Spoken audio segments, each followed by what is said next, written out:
am Sinistar. Tapper's Arcade Bar, located between Fountain Square and downtown Indianapolis, Tapper's is Indy's first retro arcade bar. With over 50 classic arcade games and about 25 pinball machines, not to mention a nice craft beer and craft cocktail selection, I gotta say I love this place. And if you want to play some old school console games on CRT monitors, they got you covered. Before we take a look at some games, I have to point out the artwork found throughout the arcade. There are wonderful murals of great old school pop culture welcome you around every corner of the building. And that lets you know you are in the right spot.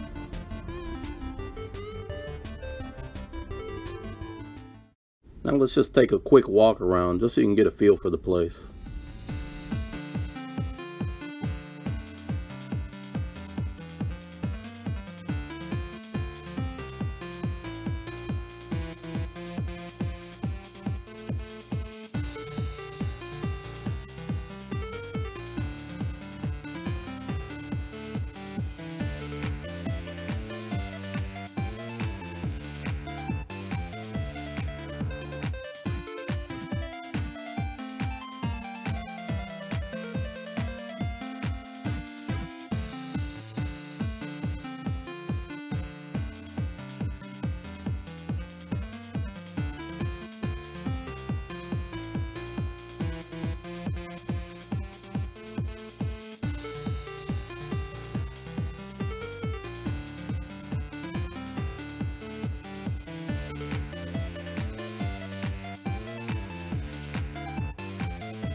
Now let's take a look at some games. Star Wars Trilogy was a game I was looking forward to playing, as I really never got that far on a paid machine before, but all the games here at Tapper's are set to free play, so I actually completed all the missions, even though I still never beat Darth Vader in the end.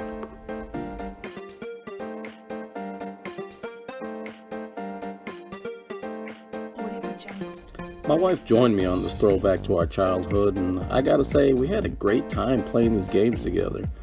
And it was nice to add another spot to the list of places we like to go.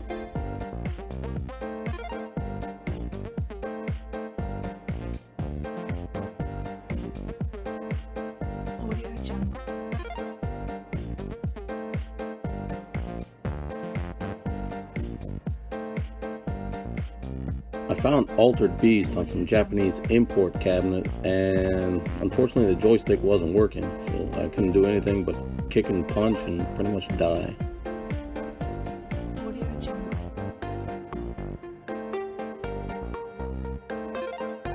So I slid over and watched my wife having a great time playing Street Fighter on one of the other candy cabs they had. She wasn't doing too bad. I gotta say, I always sucked at these games.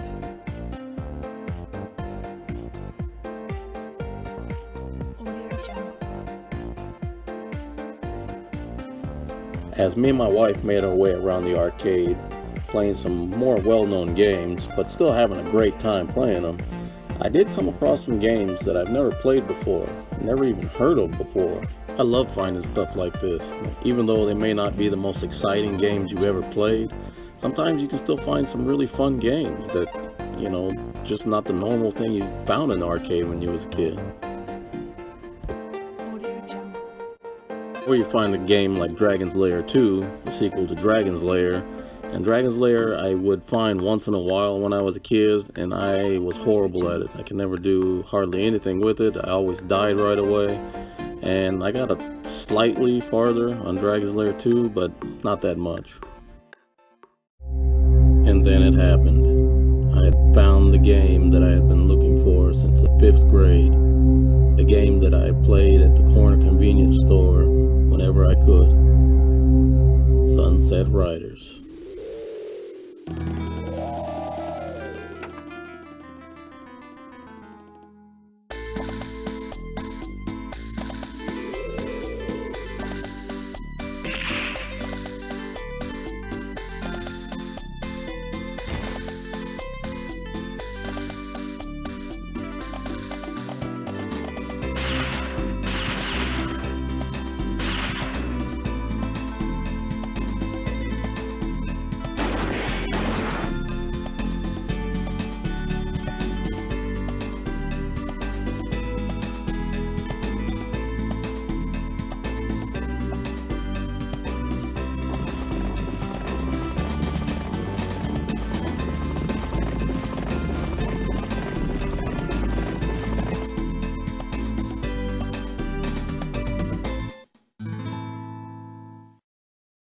As like so many times in the past, I walked up to player 4 and started the game.